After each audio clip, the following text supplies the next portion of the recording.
Welcome to my YouTube channel. आज की इस वीडियो में हम व्याकरण के बारे में पढ़ेंगे, व्याकरण चैप्टर, और शुरू से स्टार्ट करेंगे हम और अच्छी तरह से पूरी व्याकरण हम कंप्लीट करने वाले हैं। ठीक है, तो आज का चैप्टर है हमारा भाषा, लिपि और व्याकरण। इस तीनों चीज़ के बारे में हम जानेंगे। ओके, तो चलिए वीडियो स्टार्ट करते हैं। वीडियो स्टार्ट करने से पहले हमारे चैनल को लाइक कर दीजिए, सब्सक्राइब कर दीजिए, साथ ही बेल आइकन दबा दीजिए, जिससे मेरी न्यू वीडियो की नोटिफिकेशन आप तक पहुंचती रहेगी। ओके, चैप्टर का नाम है भाषा, लिपि और व्याकरण, यानी कि लैंग्वेज, स्क्रिप्ट एंड ग्रामर। यहाँ पर देखिए, अगर हमको अपनी बात किसी को बताना होगा तो हम किस तरह बताएंगे? बोलकर बताते हैं या लिखकर बताते हैं? और दूसरे से समझते कैसे हैं? लिखे हुए को पढ़कर या सुनकर? अपनी भाषा को बताने के लिए कि हाँ हम क्या बोल रहे हैं, इसके लिए हमें बोलना पड़ता है या लिखना पड़ता है। और दूसरे से कैसे समझता है? पढ़कर और सुनकर। हम अपने भाषा या विचार बोलकर या लिखकर दूसरे के सामने व्यक्त कर सकते हैं। भाषा यानी कि लैंग्वेज, ये होता क्या है?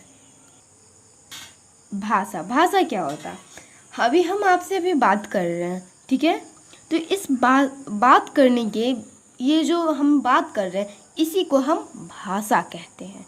भाव, हम अपने भाव या विचारों के एक दूसरे से यानी कि आदान प्रदान के समर्थ माध्यम को ही भाषा कहते हैं। ओके, आई होप भाषा आप लोग को अच्छी तरह से समझ में आ गया होगा। आज के पहले आपने भाषा पे इतना ध्यान नहीं दिया होगा। भाषा के भेद यानी कि काइंड्स ऑफ लैंग्वेज। तो ये भाषा के 3 भेद होते हैं। कौन कौन? खुद से आप समझिए। एक हम लिखकर अपने बात को एक से दूसरे जगह रखते हैं, नहीं कि हम लिखकर बताते हैं अपनी बात को एक दूसरे से। और एक हम लोग क्या कहते हैं? मुंह से बोलकर बताते हैं। और एक सांकेतिक भाषा, जो इशारों से बात करते हैं। तो यही हो गए भाषा के काइंड्स। तो कौन कौन है? मौखिक भाषा, लिखित भाषा और सांकेतिक भाषा। मौखिक भाषा क्या है? यानी कि ओरल लैंग्वेज। अभी हम बोल रहे हैं, तो ये जो बोलकर मैं क्या कर रही हूँ? अपने विचार को प्रकट कर रही हूँ। या और कोई दूसरा बोलेगा तो मैं क्या करूँगी? सुन के उसके विचारों को समझूंगी। समझते हैं? तो उस भाषा को मौखिक भाषा कहते हैं। तो इस भाषा को मौखिक भाषा, या बोलकर या सुनकर अपने बात को आगे बढ़ाना, या इस तरह से चीज़ों को हम लोग मौखिक भाषा कहते हैं। यानी कि मौखिक भाषा यानी कि ओरल लैंग्वेज। हम जो चीज़ बोले हैं यानी कि मौखिक भाषा, जो हम लोग बोले उसे मौखिक भाषा कहते हैं। तो उस मौखिक भाषा को कहीं पे हम लिख दे रहे हैं और दूसरा इसको समझ रहा है, तो इसे ही हम लिखित भाषा कहते हैं। सांकेतिक भाषा, ये जो सांकेतिक भाषा होता है ना, जब हम अपने मन के भाव को, जो बोल नहीं सकते, वो क्या हाथों से इशारा करके हाँ ये वो बताते हैं। तो ये क्या चीज़ का यूज करते हैं? सांकेतिक भाषा यानी कि म्यूट लैंग्वेज। राष्ट्रभाषा, राष्ट्रभाषा क्या होती है? यानी कि किसी देश यानी कि किसी राष्ट्र में वहाँ के संपूर्ण क्षेत्र में प्रयुक्त होने वाली भाषा राष्ट्रभाषा कहते हैं। तो अपनी राष्ट्रभाषा क्या है? हिंदी। ओके, देख लीजिए, आप एक बार पढ़ लीजिए। किसी राष्ट्र के संपूर्ण क्षेत्र में प्रयुक्त होने वाली भाषा को राष्ट्रभाषा कहते हैं। यही भाषा संपूर्ण राष्ट्र के विचार विनिमय का मुख्य साधन होती है। स्वतंत्रता के पश्चात हिंदी को राष्ट्रभाषा बनाने का संकल्प हमारे देश के राजनेताओं ने लिया था। राष्ट्रभाषा आपने समझ लिया, यानी कि पूरे देश में जहाँ आप रह रहे हो, यानी कि अभी इंडिया, तो हम यहाँ रह रहे, तो यहाँ का भाषा क्या हुआ? हिंदी, यानी कि राष्ट्रभाषा। लिपि, स्क्रिप्ट। लिपि, स्क्रिप्ट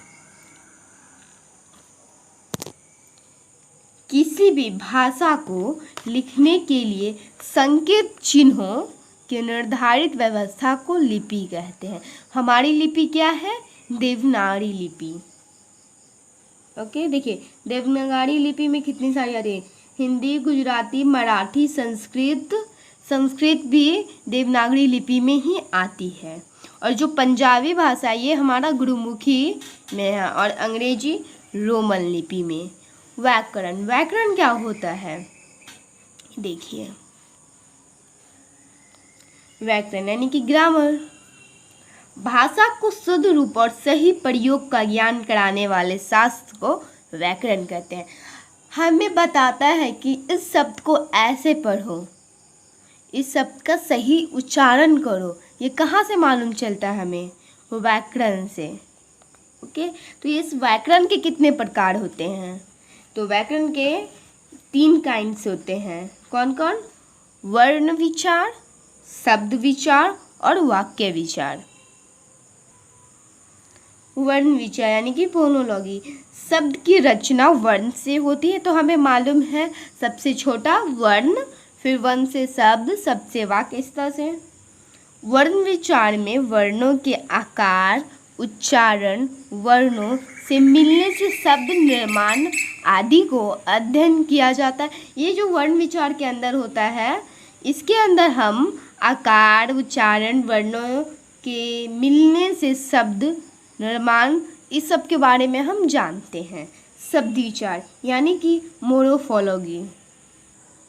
ये जो शब्द विचार है, शब्द विचार के अंतर्गत ये सब आते हैं, जैसे कि शब्द का निर्माण करना, विकास होना, अर्थ आदि के अध्ययन शब्द विचार के अंतर्गत किया जाता है। यानी कि देखिए, हर भाषा अपनी ज़रूरत के अनुसार हर जगह से कुछ कुछ लेता है। जैसे कि बहुत सारे शब्द फ्रेंच से आए हुए हैं, बहुत सारे भाषा आपने पढ़ा होगा लैटिन भाषा से आए हुए, ऐसे बहुत सारी चीज़ों से बहुत जगह से लिए जाते हैं। तो ये सब किसके अंदर आता है? तो शब्द विचार के अंदर। अब देखिए वाक्य विचार। ये जो वाक्य विचार होता है, इसके अंतर्गत आता है आपको हर प्रत्येक भाषा में वाक्य की एक निश्चित बनावट होती है। वो अपने सुविधा के अनुसार एक शब्द बनता है। अपना जो हिंदी होता है, ये कैसे बनता है? पहले कर्ता आता है, फिर कर्म आता है, फिर क्रिया आता है। देखिए, मोहन पुस्तक पढ़ता है, यहाँ पे ये जो हमारा मोहन है, ये कर्ता हो गया, ये काम कर रहा है। इसके बारे में भी हम आगे बढ़ेंगे। ये कर्ता, कर्म और क्रिया क्या होता है? कर्म यानी कि पुस्तक, ये पढ़ रहा है क्या? तो पुस्तक। क्रिया क्या हो गया यहाँ पे? पढ़ना, पढ़ता, ये हमारा क्रिया हो गया।